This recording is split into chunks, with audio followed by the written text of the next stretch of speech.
Kita sering banget ya ngerasa muda, ngerasa masih kuat lah. Tapi tahu gak sih, ternyata ada 5 penyakit yang diam-diam ngincer kita justru gara-gara kebiasaan kita sehari-hari.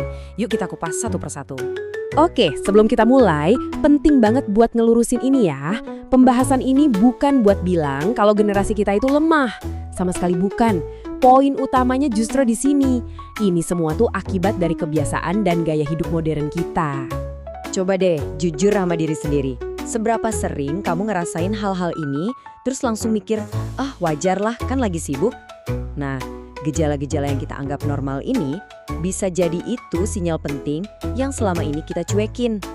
Kebanyakan dari kita tuh ngerasa kayak superhero di usia muda. Ngerasa sehat, kuat, pokoknya kebal penyakit deh. Tapi pertanyaannya, kita beneran dengerin gak sih apa yang sebenarnya lagi diomongin sama tubuh kita? Anggap aja tubuh kita ini temen yang jujur banget. Dia nggak akan langsung tiba-tiba rusak gitu aja.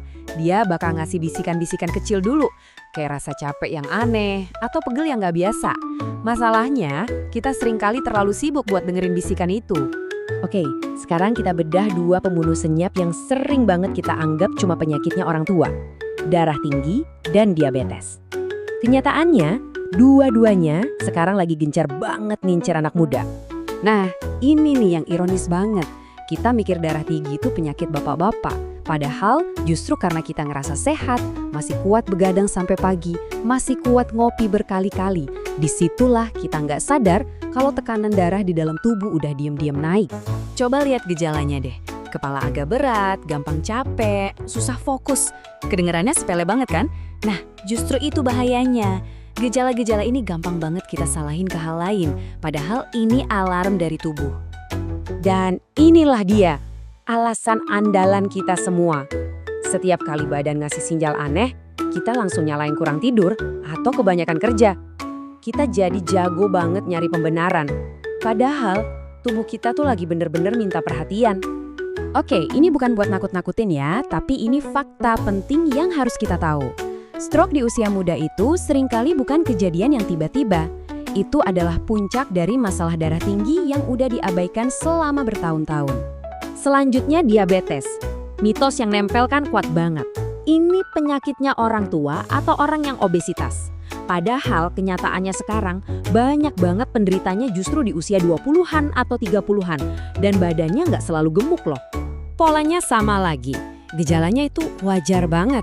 Siapa sih yang nggak sering haus kalau lagi banyak kerjaan? Siapa yang nggak gampang lapar pas lagi stres? Gejala-gejala ini tuh nyamar jadi hal yang normal. Nah, ini dia kalimat saktinya. Kalimat yang jadi tameng buat kita menunda peduli sama diri sendiri. Kalimat yang bikin gula darah kita terus naik tanpa kita sadar, sampai akhirnya semuanya jadi terlambat. Oke, kita udah bahas bagian dalam. Sekarang kita geser ke penyakit ketiga dan keempat yang rasanya lebih fisik. Masalah lambung dan nyeri punggung. Ini adalah jeritan tubuh kita di era kerja modern.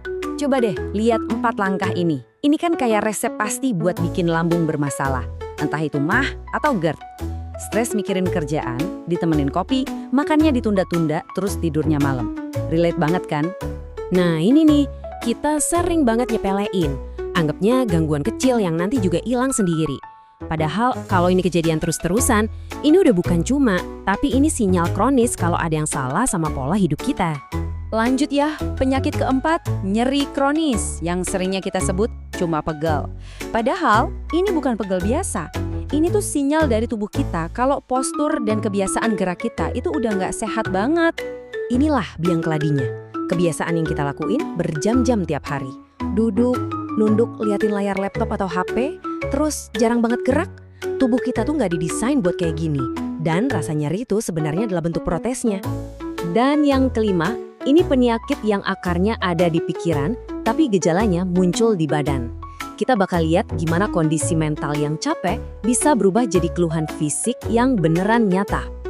Jadi poin pentingnya gini, jangan selalu mikir kalau masalah mental itu tandanya harus sedih atau nangis. Sering banget justru tubuh kita yang teriak minta tolong duluan lewat gejala-gejala fisik. Di sini kita bisa lihat koneksinya jelas banget. Di kiri itu akar masalahnya, stres, cemas, burnout. Nah, yang di kanan itu cara masalahnya muncul ke permukaan. Kita seringnya sibuk ngobatin yang kanan, tapi yang kiri, akarnya nggak pernah kita sentuh. Oke, kelima penyakit tadi udah kita bahas. Sekarang yuk kita tarik kesimpulan dan coba pahami pesan utamanya. Apa sih benang merah dari semua ini? Nah, ini dia kesamaannya. Semua penyakit ini tuh licik banget. Gejalanya samar, gampang dianggap wajar, dan gak bikin kita langsung jatuh sakit. Justru karena itulah kita ngebiarin mereka numpuk tahun demi tahun tanpa kita sadari. Ini mungkin kalimat paling penting dari semua pembahasan kita.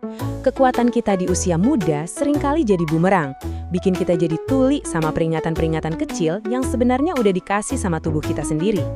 Jadi, aku mau tutup dengan satu pertanyaan buat kita renungin bareng-bareng. Setiap pilihan kecil yang kita buat hari ini, buat ngecek kesehatan, buat gerak sedikit, buat istirahat yang cukup, itu adalah investasi. Pertanyaannya, kita lagi nabung buat dapat ucapan terima kasih atau buat penyesalan di masa depan? Pilihannya ada di tangan kita sekarang.